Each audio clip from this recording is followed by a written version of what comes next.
qo'shilgan limonadlar va Borjomi mineral suvini tatib ko'ring. Ko'p qirrali ta'mni kashf eting hamda hissiyotlarni uyg'oting. Borjomidan asl ko'zi limonadlarni tatib ko'ring. Limonadi by Borjomi 100% tabiiy. Oripov Play haqida 100 fakt. Qani ketdik. Ismi Shahboz, familiyasi Oripov, gamer va youtuber. Oripov Play nomli YouTube kanali bor. Millati o'zbek, Samarqandda tug'ilgan. Oilada ikkinchi farzand, bitta akasi va ukasi bor.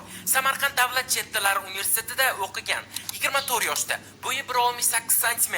Jonli qo'shiq aytishni yoqtiradi. Streamlarda ko'zoynakda o'tiradi. Rus tili, ingliz tili, italyan va tojik tillarini biladi. Horror o'yinlarini yaxshi ko'radi. Telegram kanalida auditoriyasi bilan suhbatlashadi va u yerda 3200 dan ortiq obunachisi bor. Eng yaxshi ko'rgan ovqati osh. Prevyularni asosan o'zi tayyorlaydi. Eng yaxshi ko'rgan streameri Aisha Speed. Relax musiqalar eshitib ishlashni yaxshi ko'radi. Morg haqida o'yin o'ynagan. Eng zo'r multfilm o'yin deb Lost in Play o'yinini aytgan. YouTube kumush knopkasini olgan. Mobile Legends o'yinini yaxshi ko'radi. Lekin har sezondan keyin o'chirib tashlaydi. Schoolboy o'yini orqali tanilgan va shu o'yin haqidagi videosi 600 mingdan ortiq prosmotr olgan. Arfo ismli preview tayyorlovchi dizayneri bor. Iha Oripov Playga raid qilgan. Asosan horror o'yinlar o'ynaydi. Velosipedda sayr qilishni yaxshi ko'radi. Videolarning montajini ham o'zi qiladi. Kino ko'rishni yoqtiradi. Eng yaxshi ko'radigan kinosi Galaktika qo'riqchilari. Auditoriyasining katta qismini 18 yoshgacha bo'lgan bolalar tashkil etadi. Suzishni biladi. Chupakabralarni ovlashga ketgan. 1 yilda YouTube monetizatsiyasidan $93 ishlagan. Eng yaxshi ko'rgan hayvoni mushuk. Martin ismli mushugi bo'lgan, lekin u qochib ketgan. Pianino chalishni biladi. Qo'rqinchli videolarga reaksiya qilish haqida YouTube kanaliga ega va u yerda 30 mingga yaqin obunachisi bor. Svet ko'p o'chish sababli streamlar qila olmagan. Negativchilarga javob berishni yaxshi ko'radi. Oripov Shahzod nomli Instagram akkauntiga ega va u yerda 3000 dan ortiq obunachisi bor. Yakshanba kunini yaxshi ko'radi. Plant Zombie o'yinini ham o'ynab ko'rgan. 90% o'zi o'ynab yutgan o'yinlarni kompyuterdan o'chirib tashlaydi. Ustidan bukmaker reklamasi uchun yozib yuborishgan. Bir qismli anime ko'rishni yoqtiradi. Faqat Hayao Miyazaki ishlagan animelarni ko'radi.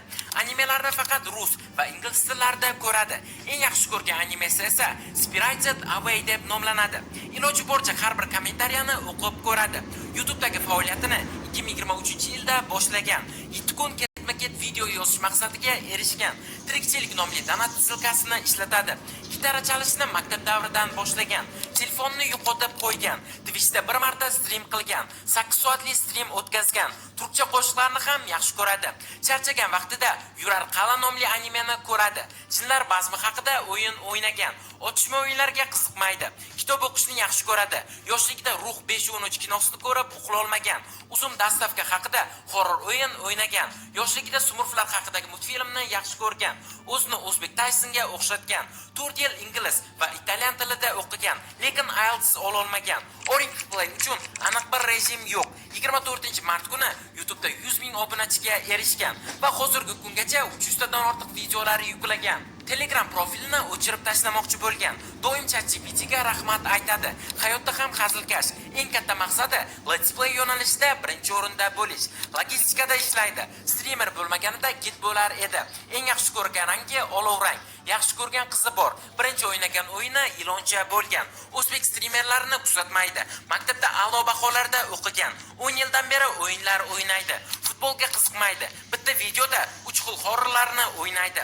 G'azo haqidagi o'yinni o'ynab ko'ziga yosh kelgan. YouTube'da asosan qo'shiq eshitish uchun kiradi. Rus blogerlardan Shimarashowni kuzatadi. Xotirasi yaxshi emas. 100 mingta obunachiga yetmagunicha tanishlari uni stream qilishni bilmagan. Umumiy 1,5 million prosmotrli videolar ustidan yozib yuborishgan va bu videolar ko'rinmay qolgan.